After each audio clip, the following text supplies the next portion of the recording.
G'day Nick, Scott here. I'm at the Massey University Fire Club and I've just finished my 6-foot bullwhip. I'm going to put the crowning jewel on it as it is.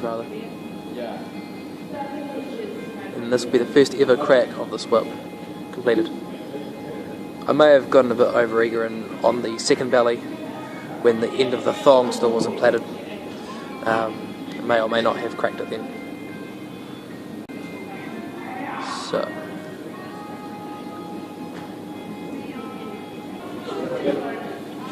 and one more half hitch for good luck.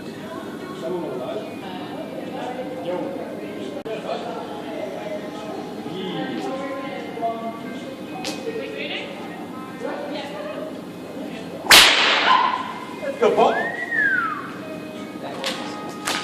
Beauty.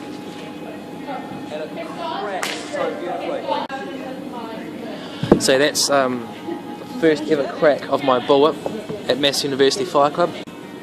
So yeah. Again, thank you for your help and thank you for your time and effort in your tutorials. It is incredibly appreciated and I wouldn't have 2 whips now were it not for your hard work. So thank you. Okay, now I'm here in the beautiful sunshine with 2 rather lovely whips. So I'm going to go over the 6-footer today, to show you the job that's been done and a few observations I've had about what I've done with this whip.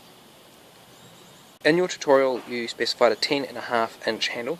I've made this 300mm, which I believe is 12.5 inches, and that was just for more precise target work.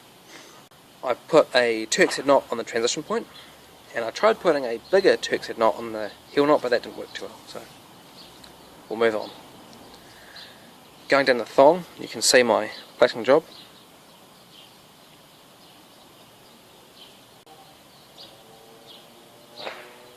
And if I put the full hitch and transition knot next to each other, that there is the taper.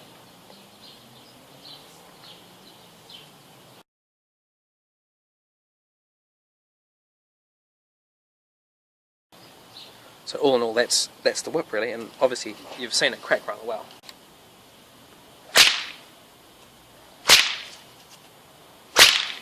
But I feel like this is less forgiving in terms of error than the snake whip, because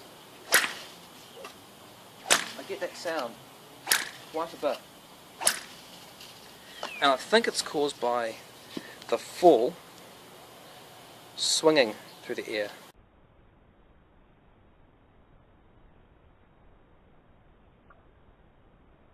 Rather than rolling through the air.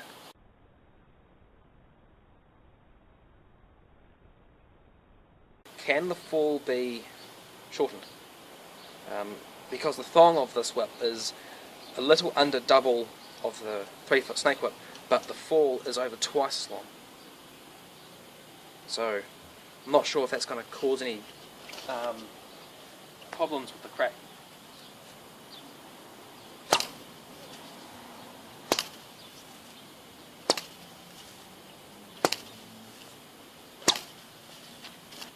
My image of perfection with the bullwhip is I was watching Anthony DeLongham's.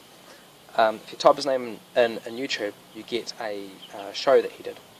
He's playing with his whip and he's just sort of, without thinking about it, rolling it out as he's talking. And as he's rolling it out, the loop very clearly travels right to the very end of the whip. And it's almost like the whip wants to crack, like without any sort of effort being put into it. It looks like the whip wants to crack. Whereas with this one, I feel like the end of the fall, the last half section, is swinging. I also noticed that you said you really like long falls. What does a long fall do to the performance of a whip? I'm going more for a crack with minimal effort rather than maximum volume with these whips.